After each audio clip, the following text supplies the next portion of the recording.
It's a felting day here at Dittmer Knittery. The bag is crocheted. The water is hot. I have on my rubber gloves and I'm going to felt this bag. Of course, I probably won't video the entire process, but I'm going to try to video the parts that are important to you so you know what to do and so you can see the change that takes place in this bag, in these crochet stitches.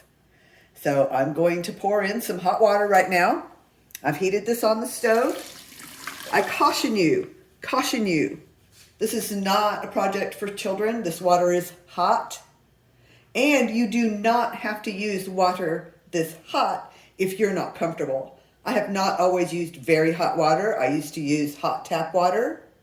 But as I became more experienced and more comfortable with the process, I use hotter water. I'm very careful not to put my hands in it until it has begun to cool off. So that I have my Dutch oven that I've heated water on the stove. I don't felt or do anything in this pot. I just heat water in it. So it is a cooking pot that I use for cooking. And I'm going to put just about all the water in there. I don't want too much because that dilutes the soap. And this is too hot for me to put my hands in there. So I have a wooden spoon. I'm going to poke it around a little bit and get it wet.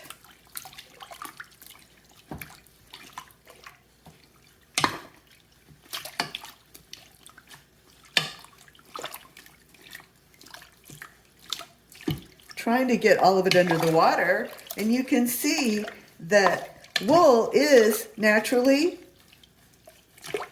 water resistant, so it takes a little poking. It's not waterproof by any means, but it is water resistant, and it takes a little poking to get all the pieces of it to be submerged and soaked.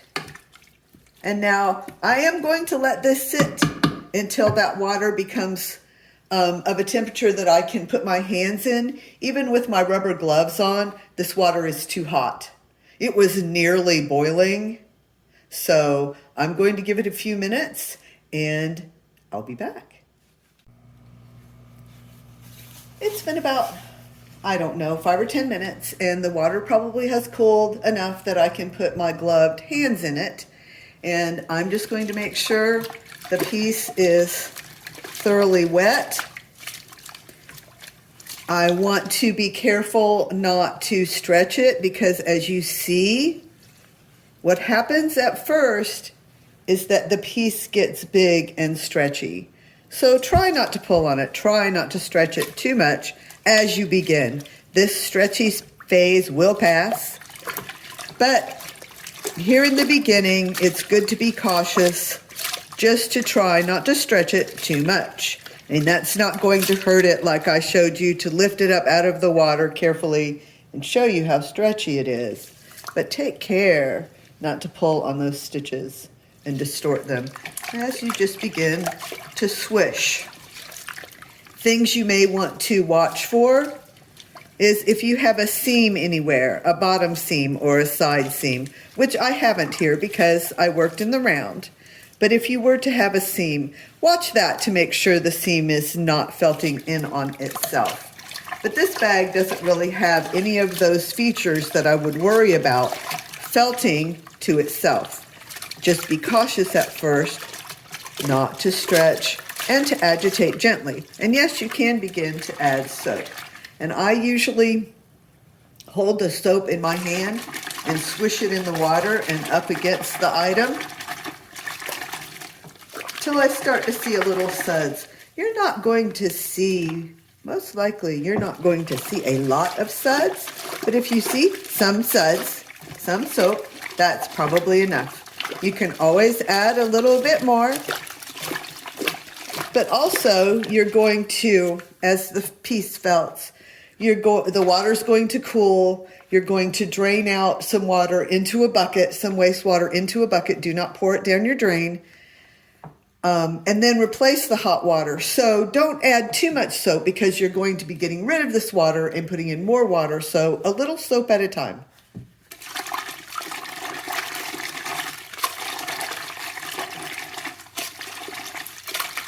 And I'm agitating, I'm just taking care not to pull on the bag and stretch it, keeping it in the water, flipping it around, swishing. Again, a little bit carefully to begin because the stitches are open and stretchy. Here's our strap. It will felt. A caution. Oh, and here I can show you. Look how it's trying to fold itself in half right there. Now that could felt together and become a folded strap. And if you wanted that, that would be fine. But I don't want my strap to be folded. So I am going to take care throughout this process to gently make sure my strap remains flat. And just run it through your hands like that, like I said, very gently. And as the process goes along, you'll be able to handle it with a little more vigor. But right now, gently, as these stitches are still open and obviously stretchy.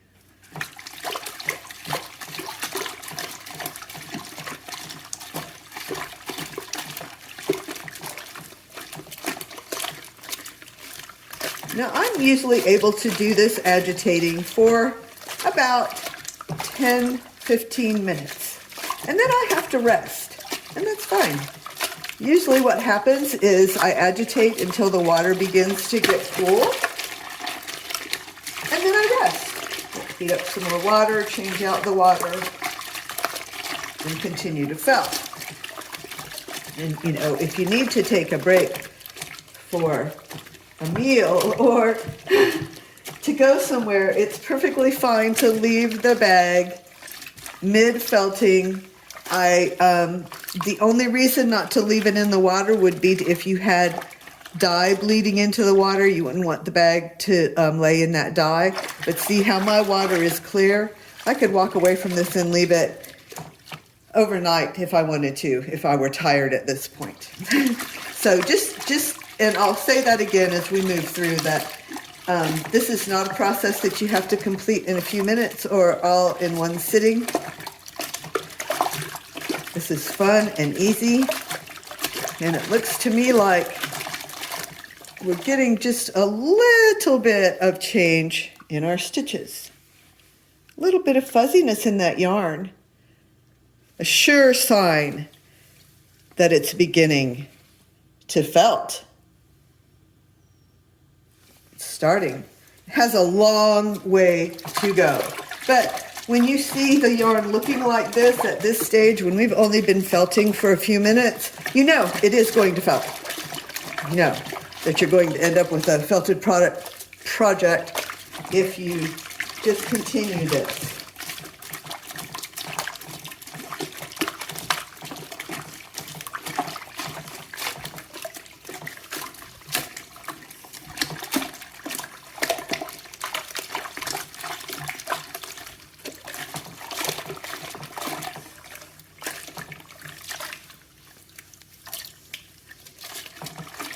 Going to take another look at the strap, which does, again, look like it wants to fold in half. And we're just going to gently remind it that it needs to be a flat strap. And you can see that it is changing also. See those stitches felting?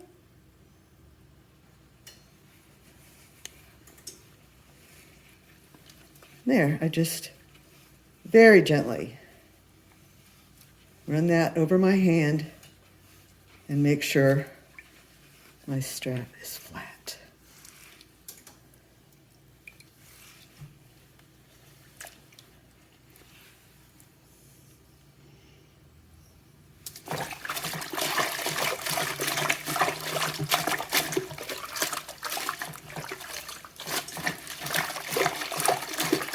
And although you can still see many openings and the bag remains a bit stretchy, you can see that it's beginning to change and become less stretchy, so you have less concern about stretching it as you work with it, and you can begin to become a bit more aggressive with your agitation. Now, of course, you might slop water all over yourself. which is another reason to make sure your water's not too hot. Pardon me.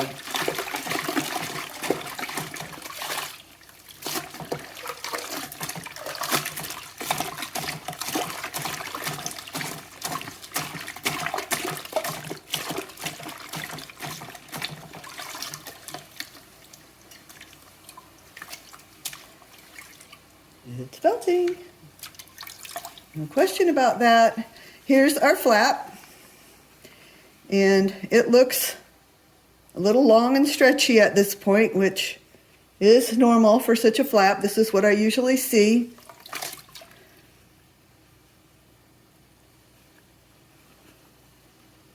That's the flap. There's the buttonhole. And you can give that buttonhole a little extra attention, some felting and some extra soap. It's not going to close, but you want it to be secure. You want it to be a good opening so that when the button goes in and out of there, there's no fraying. And that's what's going to happen. It's going to felt and be a very nice, usable buttonhole.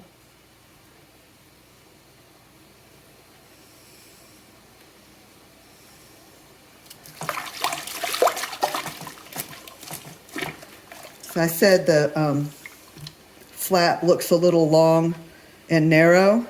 And so I generally then, when I can felt a little bit more aggressively, I might roll that up and give it a squeeze like that to give it the idea that, hey, I'd like it to felt and shrink a little bit and maybe not be so long and floppy. And of course, at this point, it's not anywhere near being fully felted. But you can begin these shapings at any time, just as we are watching the progress on our strap. We can watch the progress on the flap and the other parts and make sure it's going as we'd like it to. No need to rush. Now, the body of the bag, in general, will felt into the shape that we created it in. You can see the curve at the bottom where we made decreases. This is our beginning chain right there. Those are our decreases. I'm sorry, these are our increases. These are our increases, of course, at the bottom of the bag. And you knew that. You knew I was misspeaking. This is the beginning chain, and these are our increases at the bottom of the bag. And then we decreased at the top of the bag near the straps, which is not quite so noticeable because we attached the straps, but there are some decreased rounds there.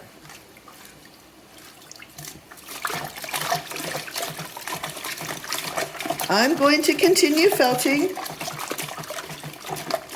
I expect this bag is going to take a little while to do. Now, it will change and shrink as we go along, but it is going to take a while for all these holes to close, so don't be discouraged.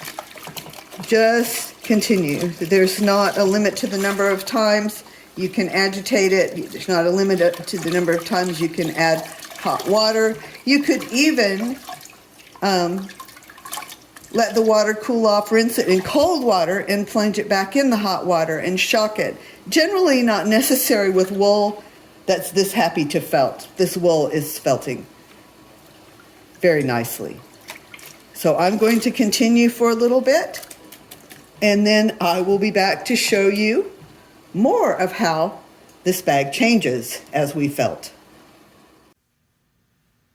I drained some water because it cooled off, and I wanted you to see what it looks like with the water drained off, because it does show that there's quite a bit of change happening here. There's the strap, and there's the bag. And this is, since the last clip, I have not done anything but drain some water. So now I am going to put in some more hot water that I've heated up. Like I said, the water got cool, and I drained some off. But when I saw how this looked, I thought you might want to see it before I moved on. So I am going to pour in some more water that I have heated on the stove. Just as I showed earlier, again, be very careful with hot water.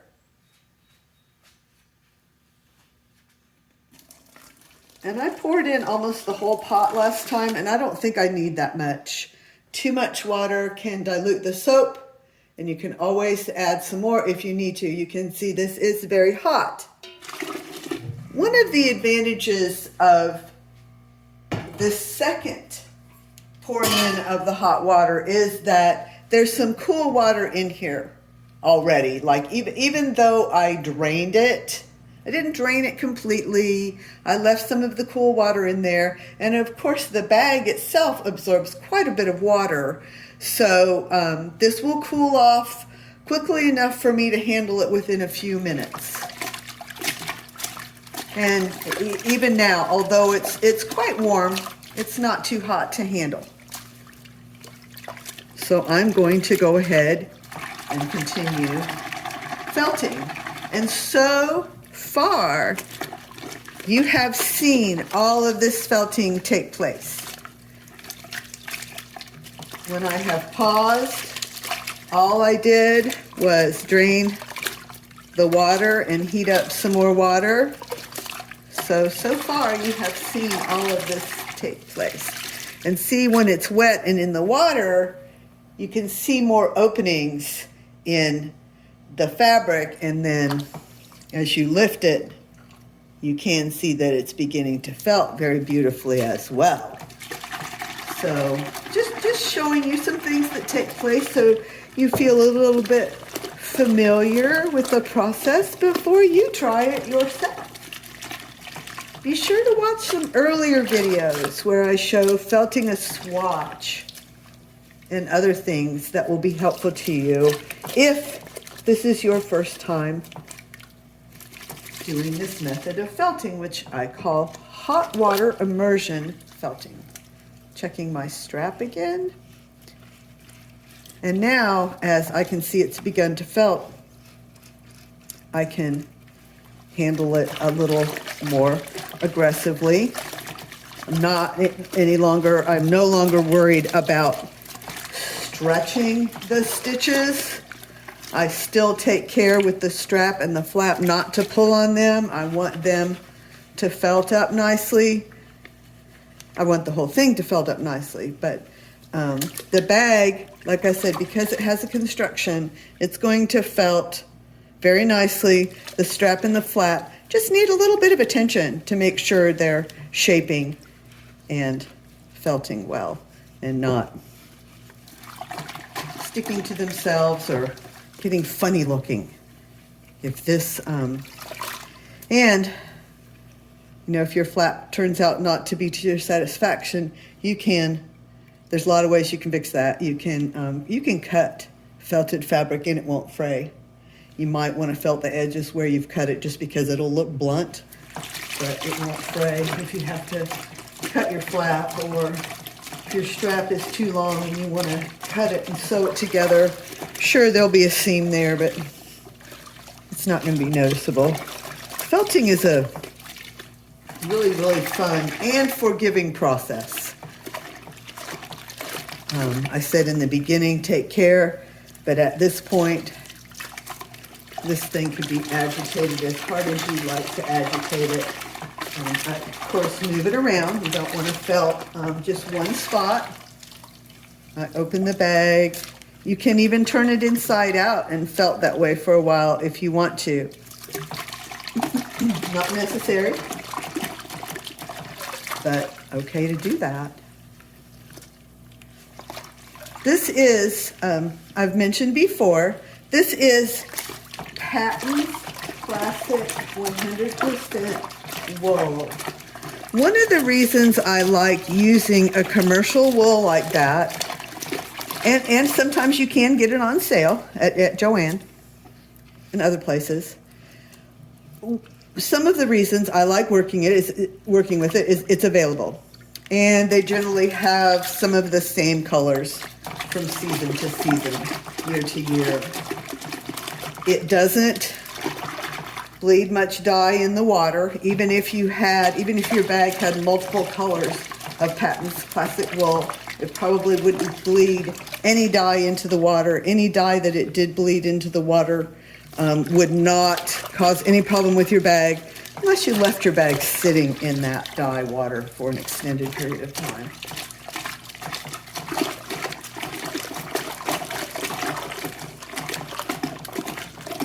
A lot of suds is not necessary. A lot of water is not necessary. Of course, with a larger piece, you need more of everything, including more time. And that's the difference between the demonstration I showed of felting the swatches and felting a whole piece like this. Is you can see that this is taking quite a bit more time. And although the felting continues to show good progress, we still have a ways to go. If you can see light, if you can see anything through that fabric, you don't have a fully felted fabric. You can stop anytime you want to if you don't want to have a fully felted fabric. I usually felt it just about as much as it will felt to create a solid fabric. But your project belongs to you. This is to show you what will happen with this particular project and this type of yarn. You do what's fun for you and makes you feel creative.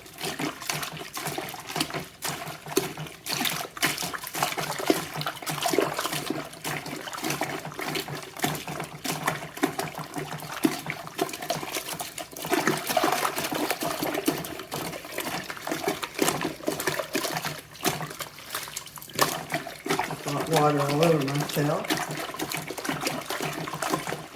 Not uncommon. Sometimes when I put the towels in the dryer, the towels I've used to roll the wet object in, I put the towels, not the object, the towels in the dryer, and then I put my clothes in along with them and put on a fresh top and pants because I've gotten soaked from the felting water, splashing it all around. It's a lot of fun. And a very nice bag. See, just a few minutes ago when I did that, you could see my glove through there.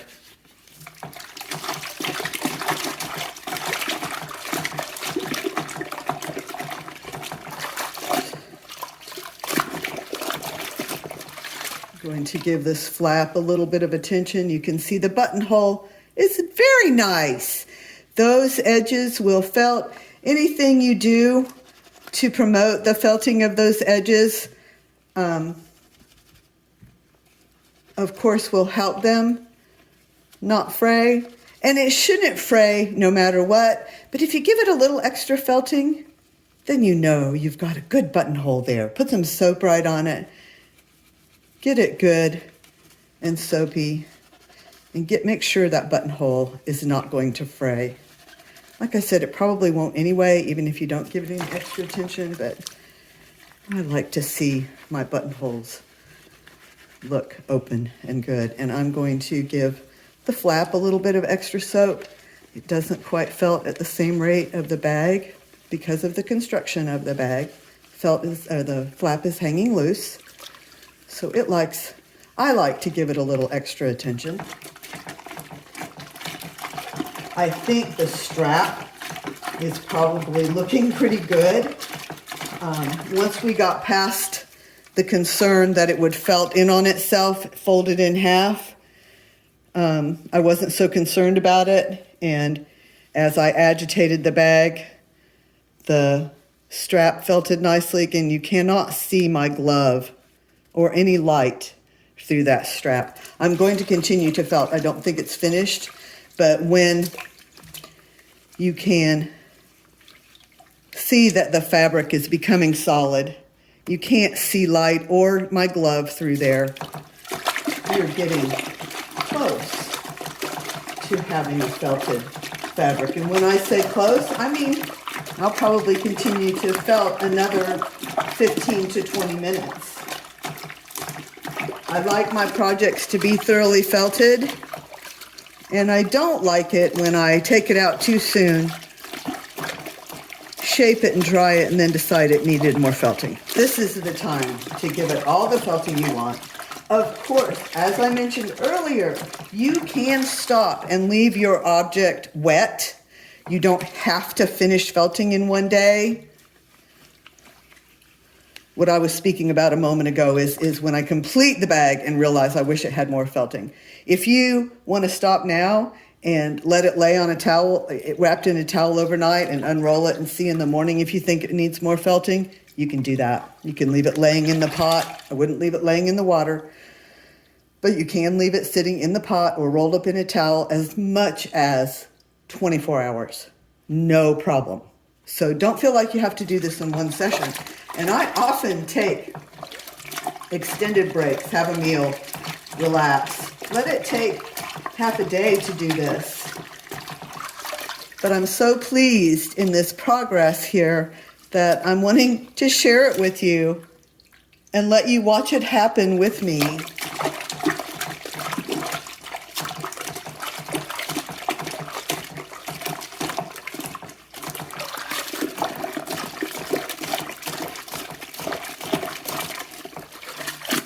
And since I'm videoing all the felting, I'll be able to say how long it took. I didn't plan on videoing the whole felting process, but it's going so well, I think I'm going to end up doing that. I'm very pleased if I'm going to be able to do that. Now, my bag has changed shape. It's kind of long and narrow compared to how I created it, and that's fine, but that's something I learned about felting crochet bags, which is a new adventure for me. I've felted a lot of knitting. I've only felted a few projects, this being maybe my 5th or 6th crocheted felted project. I'm quite pleased with it. However, I did not expect for it to be so long. I thought it would turn out more square, and like I said, I'm going to continue to felt for some time. Not done, so it could continue to shrink.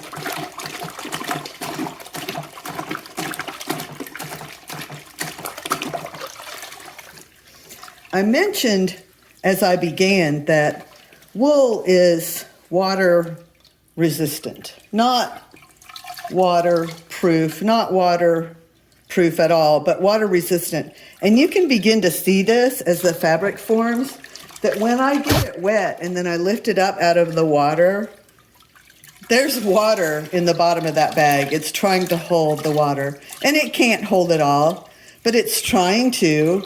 It's trying to be water resistant, waterproof.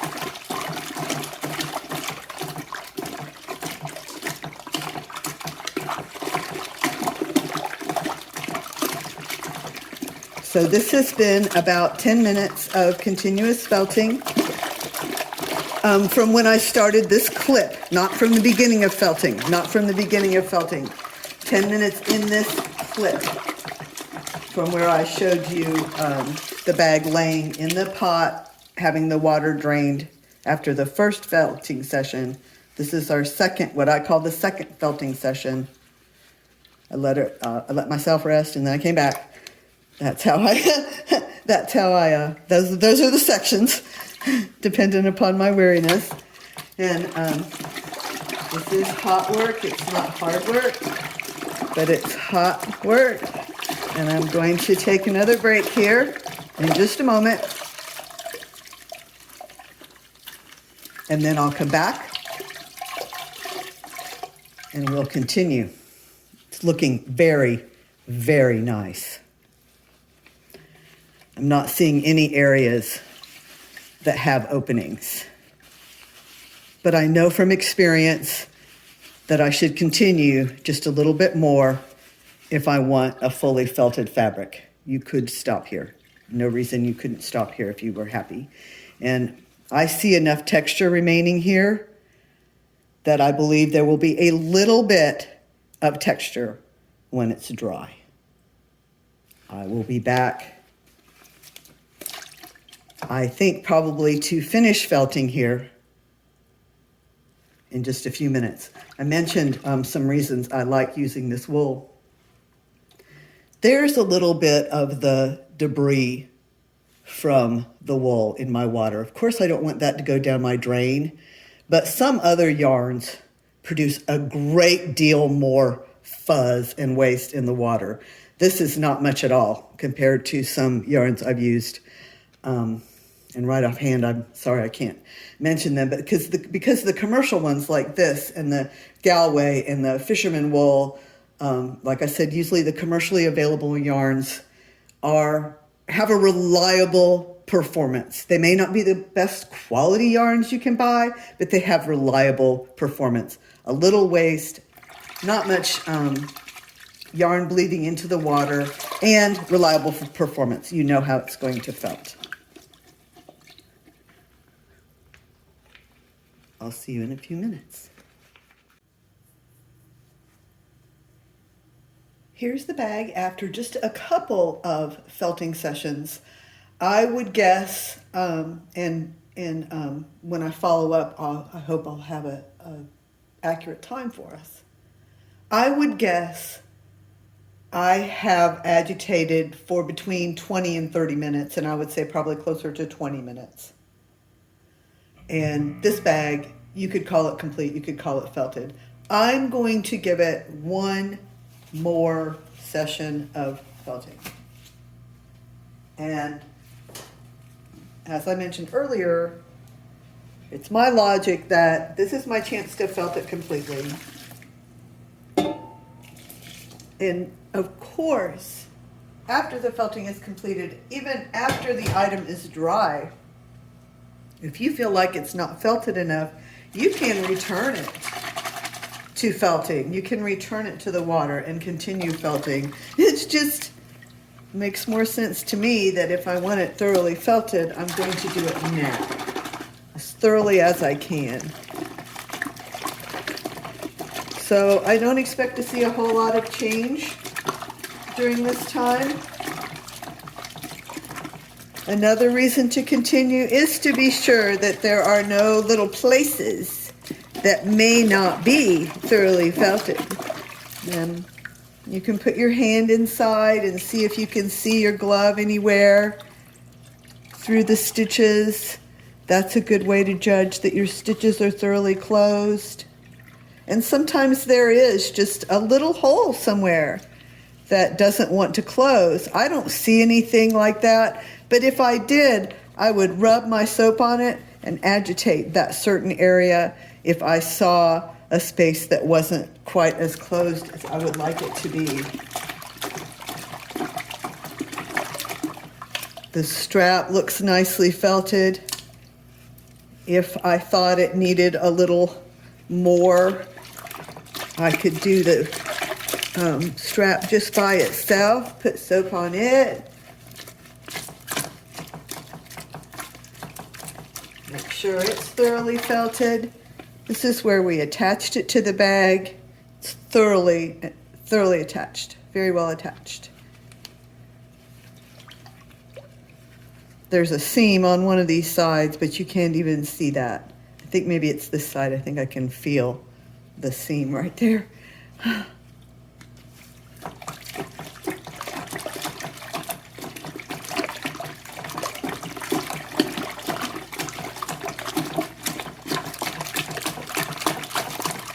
What I would hope is that I could get a little bit more shrinkage this way. It's looking a bit long and narrow.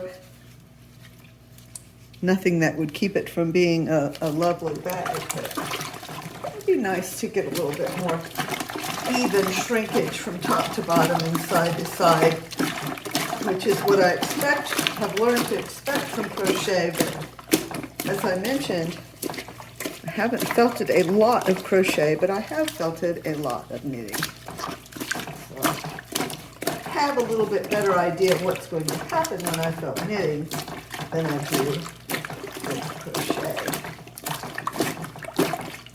So I'm kind of working the bag in this direction that I want it to shrink. And because it's so thoroughly felted already, there's no danger of me felting it to itself or damaging it by this rolling and aggressive felting.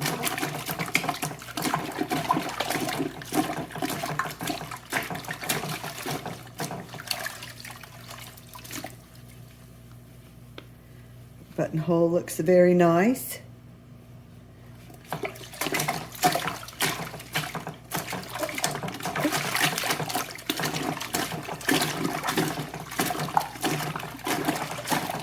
A larger item will take longer.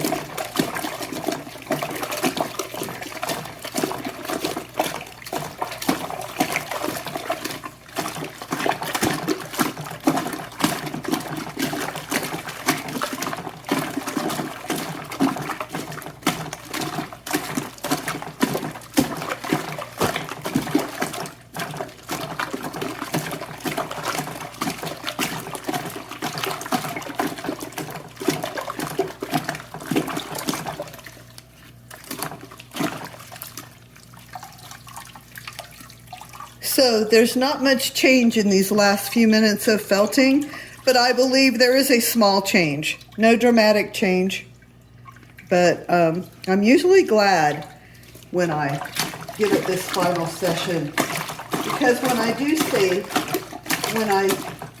see that there's even a slight change, I know that I was right, that it could be felted just a little bit more.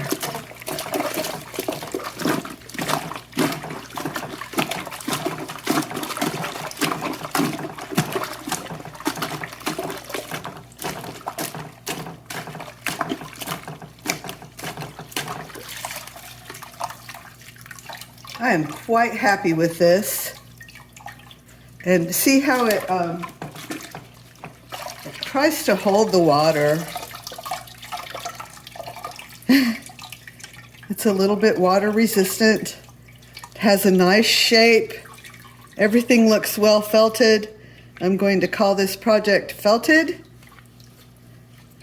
And the next thing we're going to do is I'm going to drain the water, squeeze the water from the bag. Do not wring or twist it. Just squeeze it. You're not trying to get all of the water out. Set it aside. Just set it aside on a towel. Get rid of the hot soapy water and put some cool, clear water in there. And rinse all the soap out. And usually it takes only one rinse, but you can do a couple. Again, get rid of your wastewater in a bucket and dispose of it someplace safe to dispose of wastewater. Don't dump any of this water down your sink is my advice. So the next thing we're going to do is that cool water rinse. And you can even let it soak for a little bit. At that point, I usually need to rest, and I let it soak for 15 minutes in the clear water and slosh it about and make sure I've gotten all the soap out of it. We didn't use a lot of soap. It shouldn't be hard to get the soap out of it. Then I'll drain that water, and then I will again soak it in some cool, clear water and add a splash of vinegar. The vinegar helps return the wool to its natural pH. That's all it's going to do. It will not create a scent, although of course you will smell the vinegar when you pour it in. Your bag will not smell like vinegar. But it's important to do that final rinse with just a splash of vinegar. Get rid of that wastewater, and when you rinse it with the vinegar water, let it soak for at least 15 minutes, half an hour. Swish it about in that vinegar rinse water, wring it out, get rid of that rinse water, and then lay your bag or other object out on a clean, dry towel and roll it up to squeeze some more water out of it. And I will show you that in just a few minutes. Here's the bag right out of the felting pot. All I have done is squeeze the water out of it. Gave it a good squeeze. Of course, I couldn't get all the water out of it. Get as much as you can. It looks very nice, and I have done just the slightest bit of shaping where I just laid the bag flat and made sure that it had a bag-like shape. In crochet, you'll sometimes have a little bit of twist to the project, to the bag. This is a good chance to flatten that out if that is happening. If one of your corners is curling up a bit, just flatten it out. Again, don't pull or stretch it too hard, but when it's wet like this, it's malleable. You can shape it if need be. Get it good and flat, and then I'm going to roll it up in this towel, give it a good squeeze, and let it sit for 20 or 30 minutes. Then I'll probably get another towel, clean, dry towel, take it out of the first wet towel, roll it up in another dry towel, and then I will get another dry towel and lay this out and shape it and let it dry. You can put a fan on it. You can set it outside. I would not put it in the sun. You can put it outside where there's a breeze. And I will talk more about possibilities of shaping the bag slightly as it begins to dry. It will take several hours, perhaps a day or two, depending on your climate and how big your item is. It could take quite some time for the item to dry. It does help if you turn a fan on it. And another thing I like to do is start some shaping. I want to give this bag a little bit of a bottom. And all I have done is pushed in the corners and the bottom of the bag. And then it can just about stand up on its own. Not quite, not quite. But it can just about stand up on its own. That probably wouldn't stay like that, especially if you turned a fan on it. So I use some sophisticated shaping tools to hold the bag up while it dries. I just set a jar in front of it and another one around behind it to give it some stability while it dries, and handle it as it dries. Run the strap through your fingers and make sure it's flat. Push down on the bottom, do that shaping of the bottom several times. Move the strap around. Now you can't change the shape of it, but you can guide it to be the way you want it to be. And then after it's dry, add a button and it's complete. Of course you can add further embellishment, but this bag, when it's dry and has a button, will be finished.